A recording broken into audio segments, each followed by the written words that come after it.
Lauren Conrad has come a long way since her days as star of the reality TV series The Hills. These days, she's a clothing designer, her sense of style landing her numerous magazine covers. And get this, she's also a New York Times best-selling author. All that, plus she's got 2 new books out. One is a style guide called Lauren Conrad Style, and the other is her 3rd LA Candy novel, and it's called, I love this, Sugar and Spice.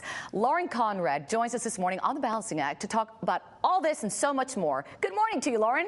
Good morning. Oh, it's really great to have you. So really, no need to ask you what you've been up to. You've got so much going on. Tell me about your style guide. The style guide I really enjoyed doing. It was a lot of fun.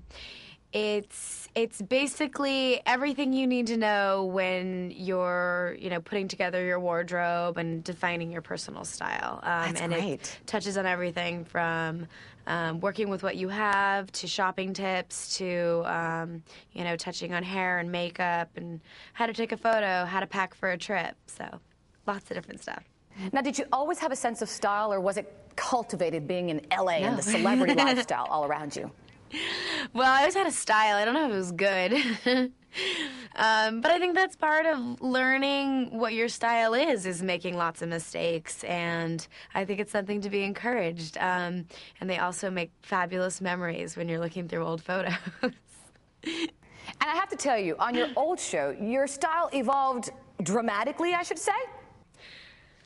Yeah, well, when I first moved out to LA, I was also on a very strict budget because, I was working an internship and, in the beginning days of reality TV, you don't make a lot of money. So I was really learning to make my wardrobe stretch, and we do cover that in the book, whether it's how, where to find, vintage pieces or, the best sites to go to for last season's pieces that are still in.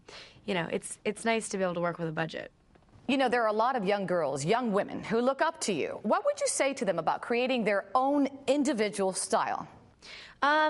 One tip we gave everybody in the book was to go through your closet and pick your 10 favorite items, the things that you love and you've had forever, and lay them out and really build your wardrobe around those, because I think that your favorite pieces really define your style. That's true. And given these tough economic times, people aren't spending as much money as perhaps before, so you really don't have to have a huge budget to look great, right? No, a great style is never exclusive. Now, book author, my goodness, good for you. I'm so proud of you. Tell me about Sugar and Spice. Is that a description of you or the book?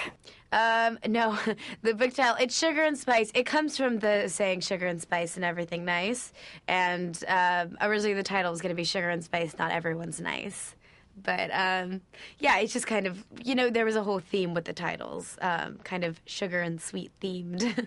Now, this is your 3rd novel. Readers are obviously connecting with the storyline. How much of it is pulled from your own life? Well, I think the voice is very true to me. It's a lot of the things I'm writing about are feelings I had.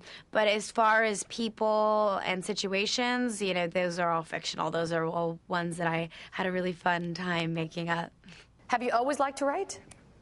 I have. I've always enjoyed it. I didn't consider it a career path until a few years ago. But I'm really glad that I did because I love doing it. And I wanted to ask you before you go, and this is on a more serious note, bullying has been in the news a lot. And I know on The Hills, there were so many different personalities.